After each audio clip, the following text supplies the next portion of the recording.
গৌরব rail স্টেশনের বাইরে আলু পরোটা বানানোর বিজনেস করত। গরম গরম ফুলকপি আলুর পরোটা খেয়ে যান। গৌরবের বাড়িতে ওর মা, মেয়ে আর বউ ছিল। গৌরব সকাল থেকে বিকেল অবধি পরিশ্রম করত, কিন্তু তা সত্ত্বেও নিজের গরিবি দূর করতে পারছিল না। শোনো না, আলু পরোটা বানানোর জন্য না অনেক জিনিসের দরকার পড়ে। তুমি একটা কাজ করো, তুমি সাধারণ পরোটা বানিয়ে বিক্রি করো, যাতে আমাদের খরচা কম হবে আর রোজগারও অনেক বেশি হবে। না, আমি এটা করতে পারবো না। সাদা পরোটা খেতে কেউ ভালোবাসে না, বুঝেছো? আর বাবাও তো ফুলকপি আর আলুর পরোটাই বিক্রি করতো, সেজন্য আমিও তাই করব। গৌরবের কাছে অনেক রকমের গ্রাহক আর ওদের অনেক রকমের ডিমান্ড থাকতো। শোনো ভাই, আমার পরোটাতে একটু ফুলকপি আর আলু বেশি করে ভরে দিও। আর আমার একটু পরোটার সাথে তরকারিও লাগবে। আমাকে পরোটার সাথে একটু আচার দিও। আমার পরোটার সাথে দই লাগবে। গৌরব কখনো কখনো গ্রাহকদের ডিমান্ড শুনে অস্থির হয়ে পড়ত। আপনার যদি পরোটার সাথে তরকারি চাই তাহলে আলাদা করে টাকা দিতে হবে। আমি আলাদা করে টাকা দেব না। দেখতে পাচ্ছ তোমরা সবাই, এই গৌরব তো তরকারির জন্য আলাদা করে টাকা চাইছে। চলো চলো, আমরা এখানে আর খাবার খাবো না।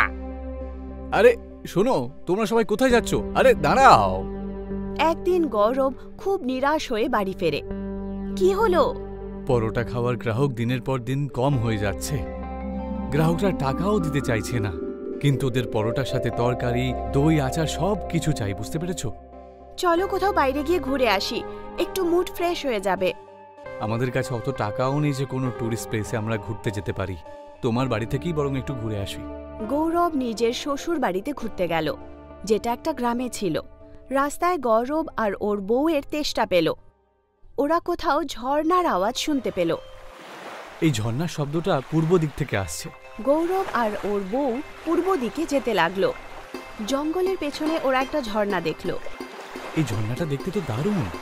গৌরব আর ওর বউ মন ভরে জল খেয়ে তেষ্টা মেটালো আর হাত পাও ধুয়ে নিল। যখন ওরা যাওয়ার জন্য তৈরি হলো, তখন ওরা কারোর আওয়াজ শুনতে পেল। এই আওয়াজ ঝর্ণার পেছন থেকে আসছে। ঝর্ণার ভেতরে ঢুকে দেখতে হবে, তবেই বোঝা যাবে যে ওপারে কে রয়েছে। কিন্তু ঝর্ণার ভেতরে ঢোকাটা বিপজ্জনকও হতে পারে।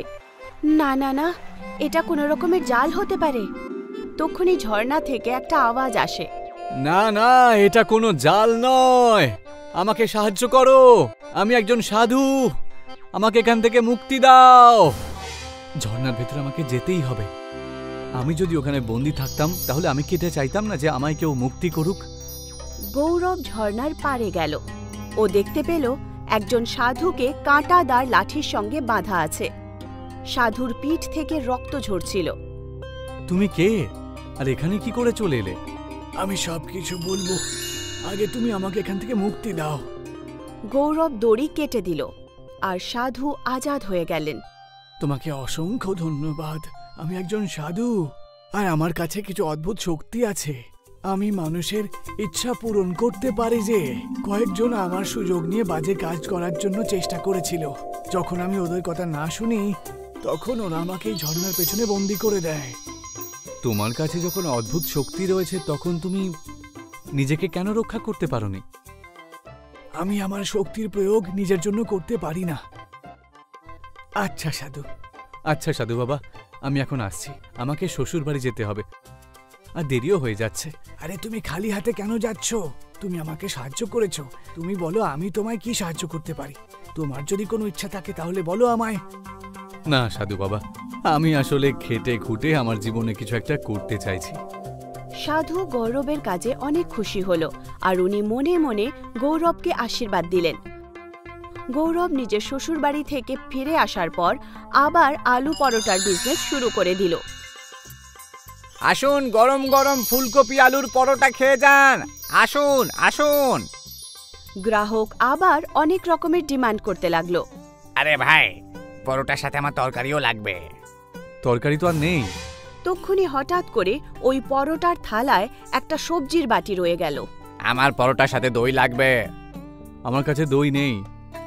আর তক্ষুনি ওই পরোটার থালায় এক বাটি দই চলে এলো। আমার পরোটার সাথে আচার লাগবে। আমার কাছে আচার নেই। এটা বলা মাত্রই ওই প্লেটে আচারের বাটি চলে এলো। সমস্ত লোকেদের মাথা ঘুরে গেল। এসব হচ্ছেটা কি? আমি তো এদেরকে তরকারি, দই আর আচার দিইনি, তাহলে এদের প্লেটে এসব চলে এলো কোত্থেকে? তখনই ওখানে ওই সাধু বাবা এলেন যাকে গৌরব ঝর্ণার পেছনে গিয়ে আজাদ করেছিল। বাচ্চা, আমাকে দুটো পরোটা দাও তো, তরকারি, আচার আর দই দিয়ে দিও। এইটুকু বলে সাধু অদৃশ্য হয়ে গেলেন। গৌরব বুঝতে পারল যে এই সব চমৎকার ওই সাধু বাবার কারণেই হয়েছে। গৌরবের পরোটা খাওয়ার জন্য ওখানে ভিড় জমা হয়ে যায়। সবাই পরোটা খাওয়ার জন্য ওখানে চলে আসে। পরোটার সঙ্গে ওরা দই, সবজি, আচার সবকিছু ওরা পেয়ে যেত, আর ওরা মজা করে খেত। ওরা খুব খুশি হলো।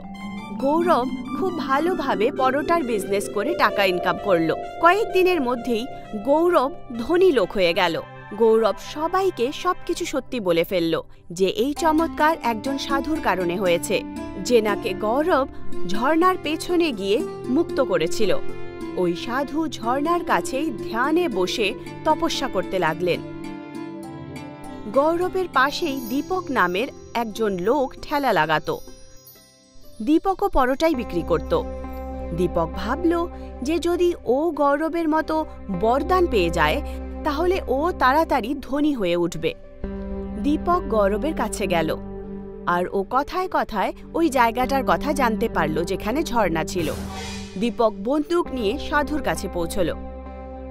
তুমি কে আর এখানে কেন এসেছো? শোন বুড়ো, আমার নাম হলো দীপক। আমি গৌরবের পাশেই আমার ঠেলাটা লাগাই। তুই গৌরবকে বরদান দিয়ে খুব খারাপ করেছিস। তুমি ভুল ভাবছো। গৌরব একজন ভালো মানুষ আর পরিশ্রমী মানুষ। ও আমার কাছ থেকে কোনো বরদান চায়নি। আমি শুধু ওকে এই বরই দিয়েছি যে ও যেন সারা জীবন সুখে থাকতে পারে। আমার সামনে বেশি ফটর ফটর করিস না তো বুড়ো। চুপচাপ আমাকেও লাখপতি হওয়ার জন্য আশীর্বাদ দে, না হলে বন্দুকের গুলি দিয়ে তোর খুলি উড়িয়ে দেব। এইভাবে আশীর্বাদ প্রাপ্ত করা যায় না। মনে হচ্ছে তুই এইভাবে কথা শুনবি না। দীপক সাধুর গলা টিপে ধরল আর ওর গলা টিপতে টিপতে ওকে বলল, তাড়াতাড়ি আশীর্বাদ দে, না হলে আমি তোকে প্রাণে মেরে ফেলবো। ঠিক আছে, আমি তোকে আশীর্বাদ দিচ্ছি। দীপক ফিরে আসার পর অনেক খুশি হয়ে নিজের ঠেলা লাগালো। দীপক যখন গ্রাহকদের প্লেটে পরোটা দিত তখন প্লেটে পরোটার জায়গায় সাপ চলে আসে। যতবার দীপক প্লেটে পরোটা রাখে প্রত্যেকবার পরিণাম সেটাই হচ্ছিল। লোকেরা দীপকের পরোটা একদম খাওয়া ছেড়ে দিল। এখন সমস্ত গ্রাহক গৌরবের ঠেলাতে গিয়ে খেত, আর গৌরব দেখল যে গ্রাহকদের সংখ্যা অনেক বেড়ে গেছে।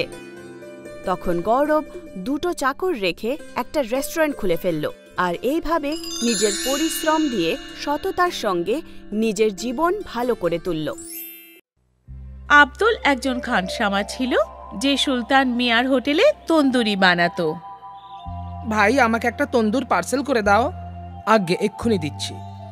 আপনার হাতের তন্দুরের কোনো জবাব নেই আব্দুল মিয়া। আমি অনেক হোটেলের তন্দুর খেয়েছি, কিন্তু আপনার হাতের তন্দুরের মতো স্বাদ কোথাও পাওয়াই যাবে না। ধন্যবাদ, আপনার যে আমার তন্দুরি ভালো লেগেছে সেটাই অনেক। আব্দুল অনেক বছর ধরে এই হোটেলেই কাজ করছিল। সবকিছু ঠিকই চলছিল। তারপর একদিন সুলতান মিয়ার ছেলে আফজল হোটেলের দেখাশোনা করতে আরম্ভ করলো। ভাই, আপনার হোটেলের তন্দুরির তো কোনো কথাই নেই। হ্যাঁ হ্যাঁ হ্যাঁ, আমি জানি জনাব। অনেক লোক আব্দুল মিয়ার তন্দুরির খুব প্রশংসা করেন। এই শুনে আব্দুল হাসল। সে আফজলের মনে দুষ্ট বুদ্ধির ব্যাপারে জানত না। আফজল ভেবে রেখেছিল যে ও তন্দুরি কাউন্টার আরো বড় করে বানাবে এবং আরো অনেক খানসামা রাখবে। আব্দুল ভাই, এবার আপনাকে অন্যান্য খানসামাদেরও আপনার মতন তন্দুরি বানাতে শেখাতে হবে।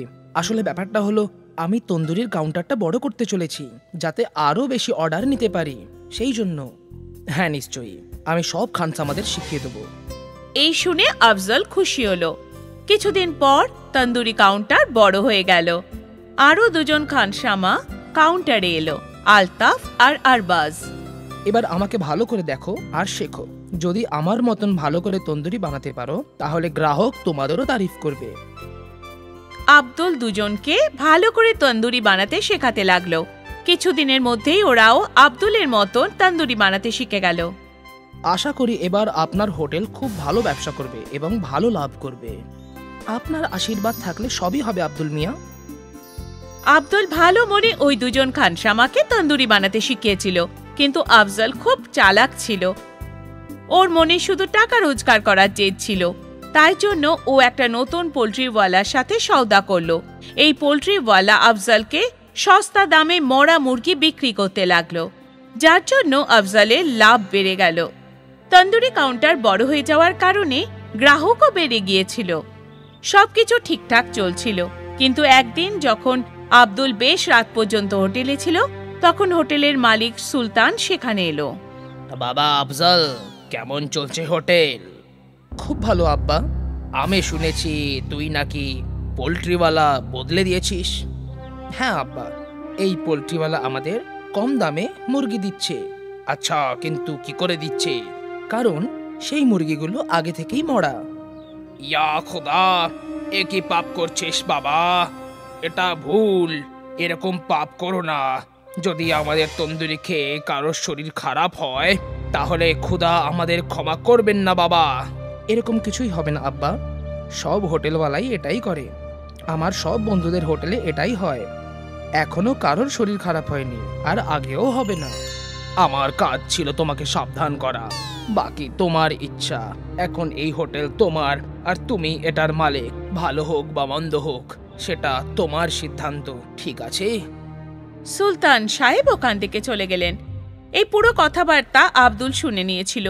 কিছুক্ষণ পরে সেও নিজের বাড়ির দিকে চলে গেল। রাত্রে আব্দুল এই ব্যাপারে চিন্তা করতে লাগলো।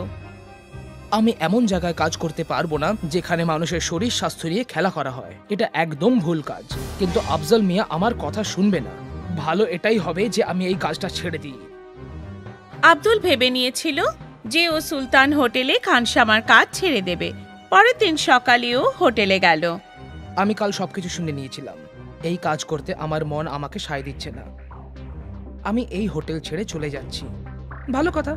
তোমার কি মনে হয়, তুমি চলে গেলে আমার হোটেল বন্ধ হয়ে যাবে? কখনোই না। কিন্তু তুমি অন্য কোনো হোটেলে কখনো কাজ পাবে না। এটা কিন্তু সত্যি আব্দুল মিয়া। আমি মেনে নিলাম, আমি কাজ না করেও থেকে যাব, কিন্তু বেঈমানিতে অংশগ্রহণ করব না। আব্দুল এই কথা বলে সেখান থেকে চলে গেল। ও অনেক হোটেলে কাজ খুঁজতে লাগলো, কিন্তু কোথাও ও কাজ পেল না। ক্লান্ত হয়ে সে একদিন ওর বন্ধু মুস্তাফার সাইকেলের দোকানে গিয়ে বসলো।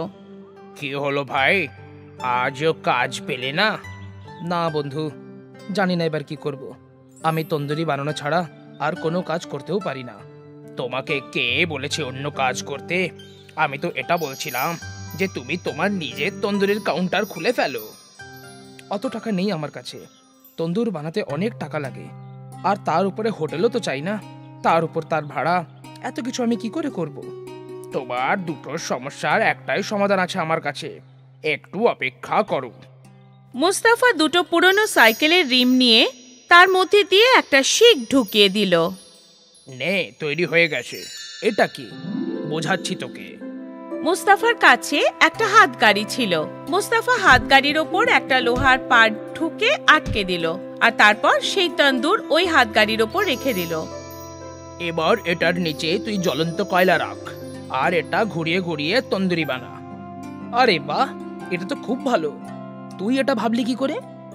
আমি তোর সাহায্য করতেই চাইছিলাম, তাই এটা আমার মাথায় এলো। ধন্যবাদ ধন্যবাদ আমার বন্ধু। পরের দিন আব্দুল তার হাতগাড়িতে তন্দুরি বিক্রি করতে লাগলো। আব্দুল তন্দুরি বানাতে পারদর্শী ছিল। ওর হোটেল ছিল না, তাই সে তন্দুরির দামও কম রেখেছিল। আব্দুলের তন্দুরির ঠেলাতে গ্রাহকদের ভিড় লেগেই থাকতো। ওদিকে সুলতান হোটেলে ফুড অফিসারদের রেড হলো, আর মরা মুরগি বিক্রি করার অপরাধে হোটেল সিল করে দেওয়া হলো, আর আফজলকে জেলে বন্দি করে দেওয়া হলো। হয়তো এটাই প্রকৃতির নিয়ম। ভালোর সাথে ভালো হয়, আর খারাপের সাথে খারাপ।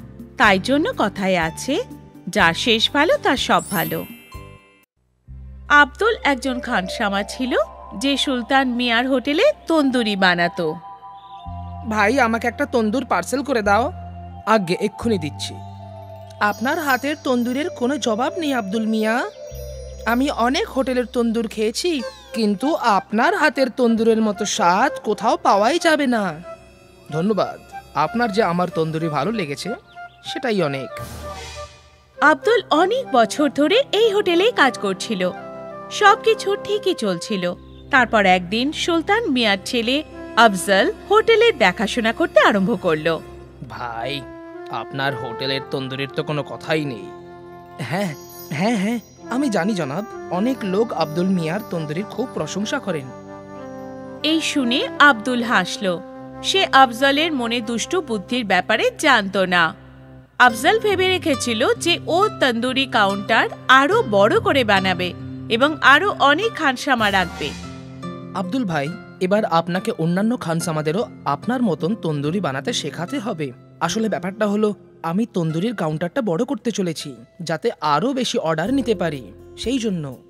হ্যাঁ নিশ্চয়ই, আমি সব খানসামাদের শিখিয়ে দেবো। এই শুনে আফজল খুশি হলো। কিছুদিন পর তন্দুরি কাউন্টার বড় হয়ে গেল।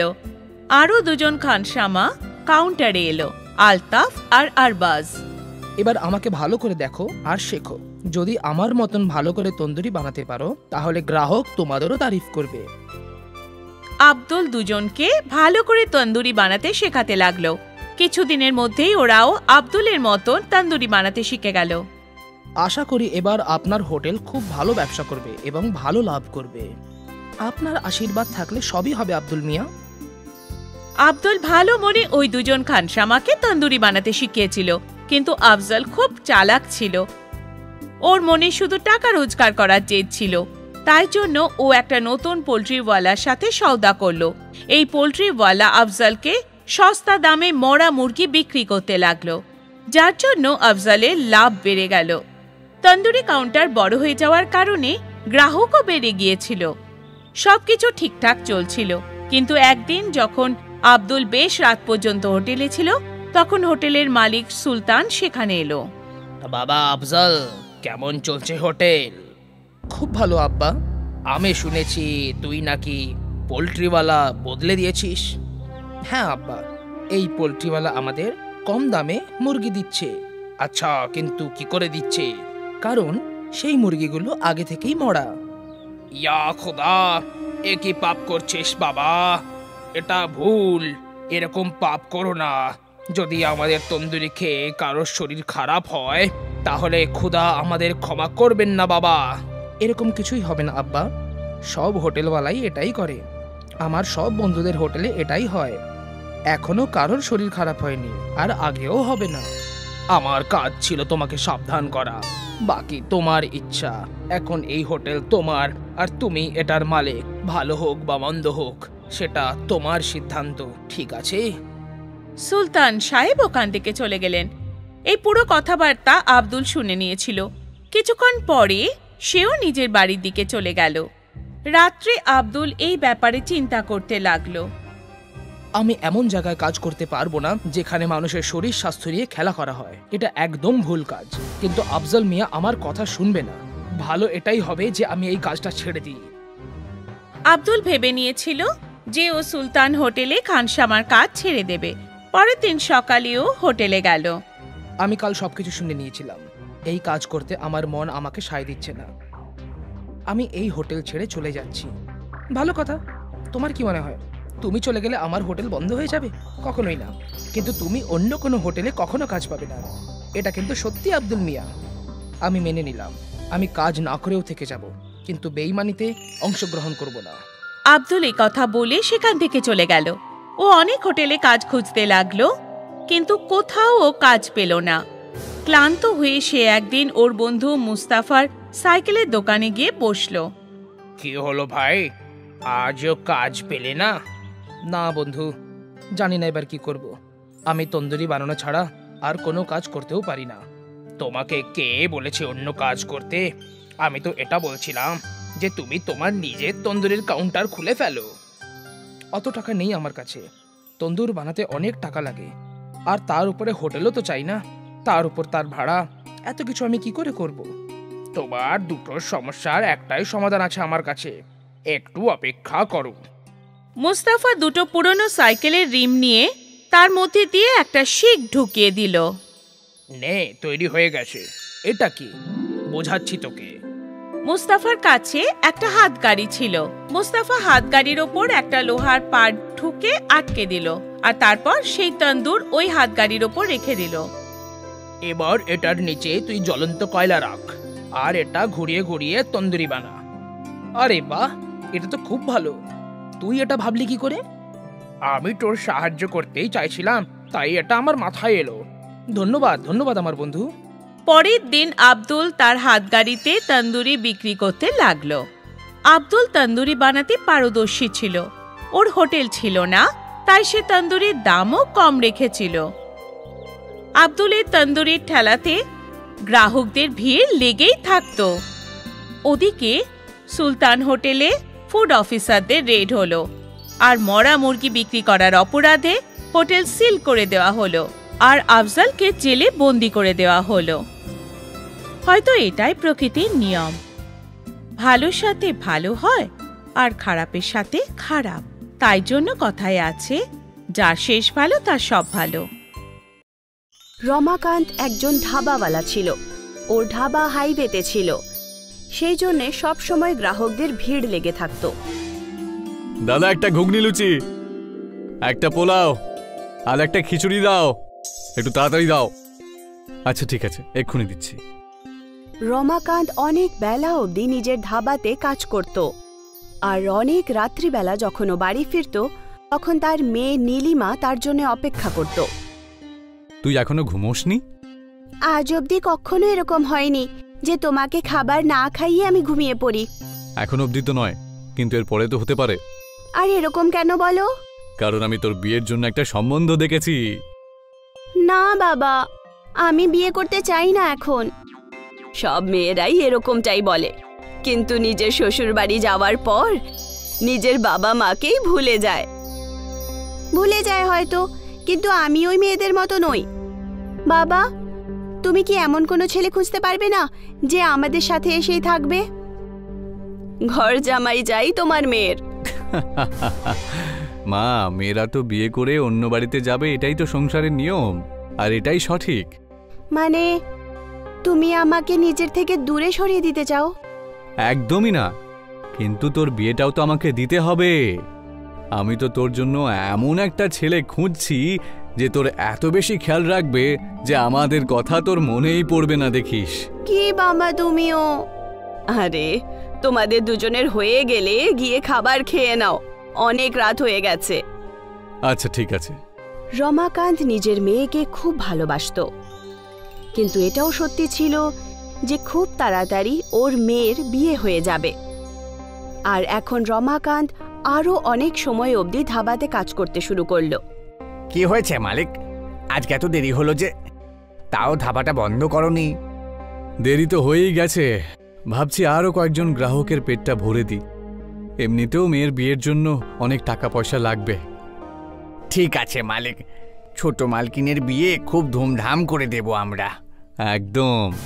রমাকান্তের চাকররাও তার সাথ দিল, আর ওরাও ওভারটাইম করতে শুরু করলো। 1 মাস পর নীলিমাকে দেখতে ছেলের বাড়ির লোকেরা এলো, আর ওরা নীলিমাকে পছন্দ করে ফেলল। 2 মাস পরে একটা শুভ লগ্ন আছে, এদের দুজনের বিয়ের জন্য অতি উত্তম, বুঝতে পেরেছো? ঠিক আছে পণ্ডিত মশাই। সবাই খুশি ছিল, নীলিমার বিয়ে পাকা হয়ে গেছিল। রমাকান্ত এদিক ওদিক থেকে টাকা জোগাড় করতে লাগলো। ও এটা চাইতো না যে তার মেয়ের বিয়েতে কোনো রকমের কমি থাকুক, কিন্তু একদিন যখন ও তাড়াহুড়োয় হাইওয়ে রোড ক্রস করছিল, তখনই একটা ট্রাক এসে ওকে ধাক্কা মেরে দেয়, আর ও ওখানেই মরে যায়।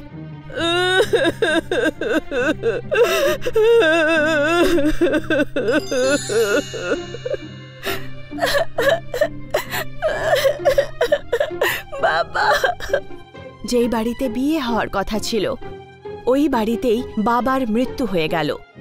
সরিতা আর নীলিমার জীবন একদম শেষ হয়ে গেল। কিছুদিন পর কিশোর রমাকান্তের বাড়িতে এলেন। বৌদি, রমাকান্ত দাদা আমার কাছ থেকে 2 লক্ষ টাকা ধার নিয়েছিল, বলেছিল যে মেয়ের বিয়ের পরে আমি টাকাটা শোধ দিয়ে দেব, কিন্তু এখন তো সে আর বেঁচে নেই, তাহলে আমার টাকা কে শোধ দেবে? উনি আমাকে এই ব্যাপারে কিছুই বলেননি দাদা। সেসব আমি জানি না। এখন এটা বলো যে আমার টাকা কে শোধ দেবে? আমি ফেরত দেব। আমার বাবার সমস্ত ঋণ আমিই চোকাবো। আপনি ব্যাস আমাকে 6 মাসের সময় দিয়ে দিন। ঠিক আছে মা, আমি 6 মাস পর আবার ফিরে আসব। তখন কিন্তু আমার টাকা চাই, বলে দিলাম।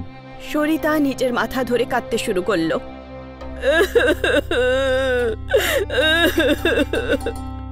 মা, তুমি চিন্তা করো না, কিন্তু এই ঋণ কি করে শেষ করব?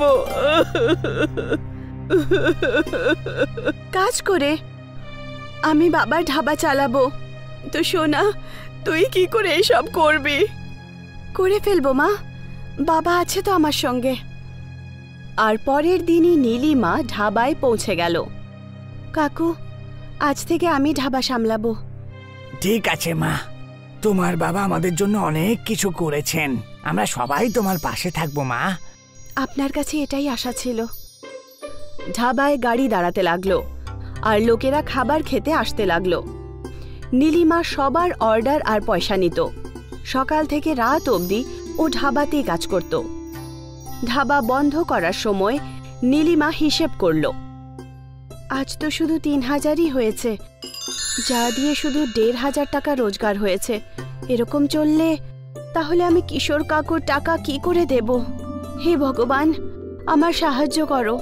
পরের অনেক দিন পর্যন্ত নীলিমা সকাল থেকে রাত অবধি কাজ করতে লাগলো, আর যা রোজগার সে করত তা কমই ছিল। ও একদম সন্তুষ্ট হলো না। অনেক দিন কেটে গেল। এক রাত সমস্ত চাকররা চলে যায় আর নীলিমা ধাবা বন্ধ করছিল। তক্ষুনি ওখানে একজন বয়স্ক সাধু এলেন। মা 2 দিন ধরে কিছু খায়নি, যদি কিছু খাবার থাকে দাও না। আসুন, বসুন। কিন্তু মা, আমার কাছে তো তোমাকে দেবার জন্য টাকা নেই। কোনো ব্যাপার না। নীলিমা কিচেনে গেল। তখন ওখানে সবজি ছিল কিন্তু রুটি ছিল না।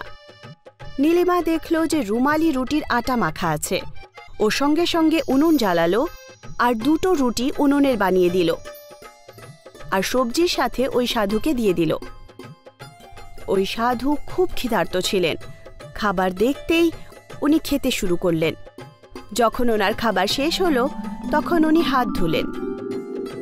ধন্যবাদ মা, তুমি একজন ক্ষুধার্তর পেট ভরিয়েছ। ঈশ্বর তোমার সবসময় মঙ্গল করবে। আমি ঈশ্বরের কাছে তোমার জন্য প্রার্থনা করব। আমার জন্যে নয়, আমার বাবার জন্য প্রার্থনা করুন। উনি এখন এই দুনিয়াতে নেই। সঙ্গে সঙ্গেই ওই সাধু নীলিমার অতীতের ব্যাপারে জানতে পারলেন। তুমি খুব সাহসী মা, আর তোমার এই সংগ্রামে আমি তোমাকে সাহায্য করব। যে কলসিতে তুমি রুটিটা বানিয়েছ না, সেই কলসিটা আজ থেকে জাদু কলসি হয়ে যাবে। যে ওই কলসিতে বানানো রুটি খাবে সে নিজেকে আর 2টো না খেয়ে আটকাতে পারবে না। আর তুই দেখিস তারপর থেকে তোর কিরকম উন্নতি হয়। নীলিমা ওই সাধুর আশীর্বাদ নিল আর সাধু বাবা ওখান থেকে চলে গেলেন। আর নীলিমা ধাবা বন্ধ করে নিজের বাড়ি চলে এলো। পরের দিন সকালে নীলিমা ধাবা খুলল আর রোজকার মতো গ্রাহকও আসতে লাগলো। একজন গ্রাহক রুমালি রুটি অর্ডার করলো।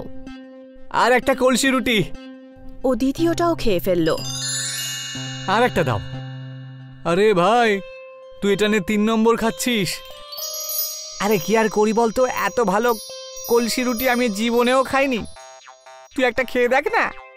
আর তারপর কি ছিল, যেই ওখানে রুমালি রুটি খেত সবাই বারবার অর্ডার করতে লাগলো। উনুনে সারা দিন শুধু রুটিই বানানো হচ্ছিল। রাত্রিবেলা যখন নীলিমা পয়সা গুনল তখনও আশ্চর্য হয়ে গেল। একই দিনে ওর রোজগার 10 গুণ বেড়ে গেছিল। আজকের রোজগার 15,000। ও খুশি খুশি বাড়ি পৌঁছলো আর নিজের মাকে সবকিছু বলল। সোনা, কিন্তু এরকম কি করে হলো? মা, এই সব কিছু হয়েছে সাধু বাবার আশীর্বাদে। ওনার কারণেই ওই উনুন জাদুই উনুন হয়ে গেছে। এখন তাড়াতাড়ি বাবার ঋণ চুকিয়ে দেব। ভগবানের অনেক অনেক ধন্যবাদ। এখন নীলিমা খুশি ছিল। ও আনন্দের সঙ্গে ধাবাতে কাজ করত। 1 মাস পর কিশোরজি নীলিমার ধাবাতে এলেন। মা, তোমার মনে আছে তো 1 মাস হয়ে গেছে কিন্তু। হ্যাঁ কাকু, মনে আছে। নীলিমা ড্রয়ার থেকে 2 লাখ টাকা বার করলো আর কিশোরজিকে দিয়ে দিল। এই নিন আপনার টাকা। এত তাড়াতাড়ি? মা, এত তাড়াতাড়ি এত পয়সা তুমি কোত্থেকে রোজগার করলে? ভগবানের আশীর্বাদে। নীলিমা কিশোরজির কানে জাদুই উনুনের খবরটা বলে দিল, আর তখন থেকেই ধাবা চলছে, আর রোজগারও বেড়ে গেছে। খুব ভালো মা, তুমি এইভাবেই উন্নতি করতে থাকো। আমার আশীর্বাদ সব সময় তোমার সঙ্গে থাকবে। কিশোর নীলিমাকে আশীর্বাদ দিয়ে ওখান থেকে চলে যান, কিন্তু ওর মনে পাপ ছিল। রাত্রিবেলা যখন ধাবা বন্ধ হলো, তখন কিশোর ওই জাদুই উনুন চুরি করার জন্য সেখানে এলো। কিন্তু যখনই ও মটকায় হাত দিল, তখনই মটকা গরম হতে লাগলো, আর ওটা এত গরম হয়ে গেল যে সেটা লাল হয়ে গেল, আর কিশোরের হাত পুড়ে গেল। আমার হাত, আমার হাতটা। কিশোর নিজের লোভের শাস্তি পেয়ে গেল। ও সেই জাদুই উনুন থেকে মটকাও চুরি করতে পারল না, আর ওর 2টো হাতও পুড়ে গেল। তাই তো বলে, লোভে পাপ, পাপে মৃত্যু।